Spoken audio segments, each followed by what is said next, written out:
បទល្មើសប្លន់ធ្លាប់ត្រូវបានបញ្ញត្តិក្នុងមាត្រា34នៃបទបញ្ញត្តិស្តីពីប្រព័ន្ធតុលាការច្បាប់ព្រំទណ្ឌនិងនីតិវិធីព្រំទណ្ឌសម្រាប់អនុវត្តនៅប្រទេសកម្ពុជាក្នុងសម័យអន្តរកាលគឺសម័យកាលក្រោយកិច្ចព្រមព្រៀងទីក្រុងប៉ារីសឬសម័យអ៊ុនតាក់ជាទូទៅត្រូវបានហៅថាច្បាប់ព្រំទណ្ឌអន្តរកាលដែលត្រូវបានដាក់ឲ្យអនុវត្តតាំងពី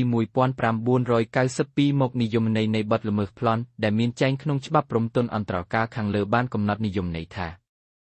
មួយជនណាដែលបានលួចឬប៉ុនប៉ងនឹងលួចជនណាម្នាក់ទៀតដែលមានស្ថានទម្ងន់ទោសទាំងនេះការលួចធ្វើដោយអំពើហិង្សាមានអាវុធឬអាវុធបណ្ដាលឬមិនបណ្ដាលឲ្យមានរបួសឬការលួចនោះបានធ្វើឡើងដោយមានគ្នាច្រើនឬដោយមានគាស់ទម្លុះទម្លាយ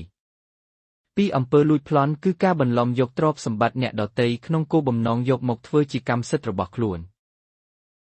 ហើយជនដែលប្រព្រឹត្តបទល្មើសប្លន់នឹងត្រូវផ្តន្ទាទោសដាក់ពន្ធនាគារចាប់ពី3ឆ្នាំទៅ10ឆ្នាំរួមនឹងប្រាក់ពិន័យមួយចំនួនទៀតក្រោយមកបទល្មើសប្លន់នេះត្រូវបានលុបចោលតាមរយៈនៃការចូលជាធម្មាននៃក្រមព្រំទណ្ឌឆ្នាំ2009ដែលនឹងកំពុងអនុវត្តនាពេលបច្ចុប្បន្ននេះផងដែរក្រមព្រំទណ្ឌឆ្នាំ2009ខាងលើនេះមិនមានចែងអំពីបទល្មើសប្លន់ទៀតឡើយប៉ុន្តែសញ្ញានៃបទល្មើសប្លន់ត្រូវបានដាក់បញ្ចូលទៅក្នុងបទល្មើសមួយទៀតដែលត្រូវបានឲ្យឈ្មោះថាបទល្មើសលួចដែលមានចែងក្នុងបញ្ញត្តិមាត្រា353នៃក្រមព្រំទណ្ឌនឹងត្រូវឲ្យនិយមន័យថា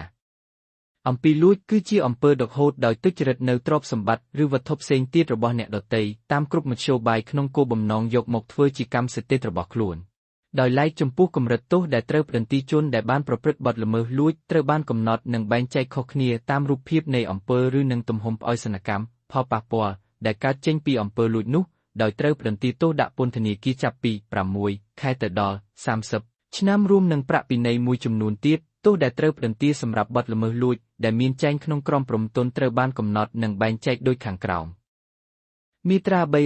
356អំពើលួចត្រូវផ្តន្ទាទោសដាក់ពន្ធនាគារពី6ខែទៅ3ឆ្នាំនិងពិន័យជាប្រាក់ពី1លានរៀលទៅ6លានរៀលមាត្រា357ស្ថានទម្ងន់ទោសដោយសារការប្រព្រឹត្តអំពើហិង្សាអំពើលួចត្រូវផ្តន្ទាទោសដាក់ពន្ធនាគារពី3ឆ្នាំទី10ឆ្នាំក្នុងករណីដូចទៅ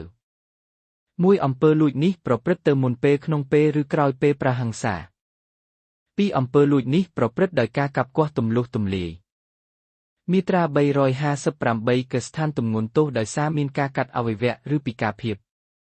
អំពើលួចត្រូវផ្តន្ទាទោសដាក់ពន្ធនាគារពី10ឆ្នាំទៅ20ឆ្នាំប្រសិនបើអំពើនេះប្រព្រឹត្តមុនពេលក្នុងពេលឬក្រោយពេលប្រហិង្សាដែលនាំឲ្យមានការកាត់អវយវឬពិការភាពអចិន្ត្រៃយ៍359ស្ថានទម្ងន់ទោសដោយសារការធ្វើទារុណកម្មឬអំពើឃោរឃៅអំពើលួចត្រូវផ្តន្ទាទោសដាក់ពន្ធនាគារពី15ឆ្នាំទៅ30ឆ្នាំប្រសិនបើអំពើនេះប្រព្រឹត្តមុនពេលក្នុងពេលឬក្រោយពេលប្រើទារុណកម្មឬអំពើឃោរឃៅមាត្រា360ស្ថានទម្ងន់ទោសដោយសារមរណភាពនៃជនរងគ្រោះអំពើលួចត្រូវផ្តន្ទាទោសដាក់ពន្ធនាគារពី15ឆ្នាំទៅ30ឆ្នាំប្រសិនបើអំពើនេះប្រព្រឹត្តមុនពេលក្នុងពេលឬក្រោយពេលប្រហិង្សាដែលបណ្ដាលឲ្យជនរងគ្រោះស្លាប់ដោយគ្មានចេតនាសម្លាប់